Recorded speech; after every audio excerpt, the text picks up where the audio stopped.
Alam mo ba na sa loob mismo ng katawan mo, ngayon, sa oras na to, baka may isang kalaban na tahimik na kumikilos, isang kalaban na hindi mo naririnig, hindi mo nakikita, at ang masama, hindi mo man lang nararamdaman. Ito yung tanong na kailangan nating sagutin. Kasi, ang pagkilala sa kalaban na to, yan ang pinakaunang hakbang para maprotektahan mo ang sarili mo. So handa ka na bang alamin ang katotohanan? Okay, tara, formal nating kilalanin tong anino na nagtatago sa kalusugan natin. Ang pangalan niya, isang sakit na dahan-dahang sumisira nang wala man lang pasabi o babala. So ano nga ba tong chronic kidney disease or CKD? Well, simple lang. Ito yung paunti-unting paghihina ng mga kidney mo. Isipin mo yung kidneys mo, di ba? Para silang super high-tech na water filter ng katawan mo. Ang trabaho nila, linisin yung dugo mo. Pero pag may CKD ka, yung filter na to, dahan-dahang bumabara, humihina hanggang sa hindi na gumana ng maayos. At dito nagiging delikado eh. Kasi ang pinaka nakakatakot dito, sa simula, wala kang mararamdaman. It's a silent disease. Para siyang traidor na aatake lang pag huli ng lahat, pag malala na yung pinsala. Kaya, ang tanong ngayon, paano mo malalaman kung nagbabanta na pala siya? Pero, heto ang good news. Kahit tahimik ang kalaban, yung katawan mo, nagsasalita yan. May sarili siyang paraan para magbigay ng mga red flag, mga babala. Ang kailangan mo lang gawin?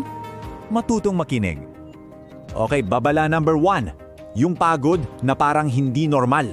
Yung kahit anong pahinga mo, pagising mo, pagod ka pa rin. Hindi ito yung ordinaryong pagod galing sa trabaho ha. Ito yung malalim na panghihina na parang laging low-bat. Bakit? Kasi yung mga lason at dumi sa dugo mo, hindi na nasasala ng kidneys mo. Naiipon na sila. Pangalawa, yung pamamanas. Napapansin mo ba yung paa mo, yung ankles mo, namamaga? Yan yun. Kasi pag mahina na ang kidney, hindi na niya kayang ilabas yung sobrang tubig at alat sa katawan. So, saan yung pupunta? Naiipon, lalo na sa mga binti at paa. Yun yung manas. At pangatlo, ito na yung pinaka-direct na message galing mismo sa kidneys mo. Pagbabago sa pag-ihi. Baka napapansin mo, mas madalas kang umiihi, lalo na sa gabi, o baka naman mas kaunti. Pwedeng mabula yung ihi mo o iba na yung kulay. Basically, kahit anong pagbabago, yan na mismo ang sigaw ng kidneys mo na, "Hoy, tulong!" So, tatanungin kita ulit. Itong tatlong to, pagod, manas, pagbabago sa pag-ihi, pamilyar ba sa'yo? Aminin natin, ang daling i-dismiss, di ba? Stress lang yan, puyat lang yan. Pero, what if? What if hindi lang yan stress? Paano kung ito na pala yung mga babala na matagal nang binibigay ng katawan mo? Okay, tama na yung takutan. Dito na natin babaguhin ang kwento. Kasi from this point on, hindi ka na biktima. Ikaw na yung magkakaroon ng kapangyarihan. Dahil ang sagot, ang solusyon, mas malapit lang pala sa'yo kaysa sa iniisip mo. So ngayong kilala mo na ang kalaban, alam mo na kung paano siya gumalaw? Ang tanong, simple lang. Anong gagawin mo? Hayaan mo na lang ba siya o lalaban ka?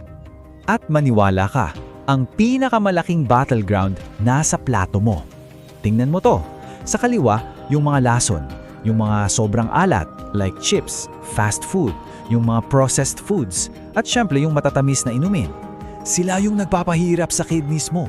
Pero sa kanan, andyan yung lunas, mga sariwang gulay, prutas, at ang pinakasimple pero pinakamalakas sa lahat, sapat na tubig. Gets mo, hindi mo kailangan ng magic pill. Ang unang linya ng depensa mo, ang kusina mo. Yung mga desisyon na ginagawa mo araw-araw, kung anong ilalagay mo sa plato mo, yan na ang pinakamalakas mong sandata. So para mas madali, let's break it down. Bibigyan kita ng isang battle plan. Isang simpleng-simple, 5-step guide para palakasin ang depensa mo laban sa kalaban na to. Ready? Ito na ang mga sandata mo. Number 1, bawasan ng asin at taba. This is key para bumaba ang blood pressure mo. Number 2, uminom ng sapat na tubig. Tinutulungan mo yung kidneys mo na mag-flush out ng toxins. Number 3, maging aktibo. Kahit simpleng lakad lang araw-araw, malaking bagay na yan. Number 4, iwasan ang paninigarilyo at sobrang alak. At number 5, at ito yung non-negotiable, regular na magpakonsulta sa doktor. Sila ang best ally mo sa laban na to. 5 lang, tandaan mo yan. Hindi 10, hindi 100. 5 simpleng hakbang lang na promise, kayang-kaya mong simulan. Hindi bukas, hindi sa Lunes, kundi ngayon din. Nasa kamay mo ang desisyon. So dito na nagtatapos ang pagtalakay natin. Pero dito pa lang talaga magsisimula ang kwento mo. Kasi sa huli, this is not a story about a disease. This is a story about you. Lagi mong tatandaan to ha, ang kalusugan hindi yan swerte. Hindi yan loto na hihintayin mo lang. It's a choice. Isang desisyon na ginagawa mo sa bawat kutsarang isusubo mo, sa bawat baso ng tubig na iinumin mo, at sa bawat umaga na pipiliin mong alagaan ang sarili mo.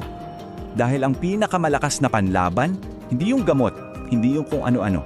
Ito yun eh. Ang kaalaman na nakuha mo ngayon plus yung action na gagawin mo. Yan. Yung combination na yan, yan ang tatalo sa kahit anong tahimik na kalaban. At yan ang pinakamahalagang punto. Ikaw ang may hawak ng kapangyarihan. Nandito na ang kaalaman na ibigay na sa iyo ang mga sandata. Lahat ay nakalatag na sa harapan mo. So isa na lang talaga ang tanong. Handa ka na ba? Handa ka na bang maging bida sa sarili mong kwento? Ayan, maraming salamat sa pagsama sa akin dito sa Carl Presa. Kung may natutunan ka, please don't forget to like, share at subscribe para mas marami pa tayong matulungan.